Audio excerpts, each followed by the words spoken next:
couple times. You gave a cast. He gave you, after the correction, he took it, right? Yeah. So now, don't be so quick to stop him when he crosses the line, because like if he would have given you a direction change back the other way, it would have thrown you right back to where you just came from. Got it. Right? So just let him go a few more strides. So now we can do this and have room to turn and get the literal cast. Yes. Yeah. Can you explain literal cast better? What do you mean by literal cast? So literal cast to me is from where the dog is to where you want him to go. If he took that cast perfectly, that would take him right to the bumper. Okay. So if he's sitting in a position where you need a 45, or this to me means change direction, right? This is turn and go a few degrees that way and that way, right?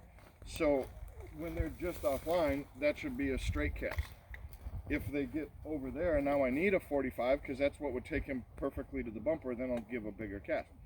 But if I have to do, the tendency for a lot of people is to give a bigger cast than you need. Okay. So then when you need an angle, they've been programmed to turn around and go back. So now when you need an angle, you don't get it because they've been taught basically to take a straight up cast. Right? So instead of asking for more and not getting it, I would rather ask for less and get a bigger change. Do you have a casting drill that you like to do? Like wagon wheel I mean, it casting, depends on the dog a little bit. Like I'll do some 8-handed casting. If I have a dog that is over casting, I mean, I have a little drill. What I'll do, and I'll use like take big white bumpers and then take some orange bumpers, and I'll put like if the dog to me is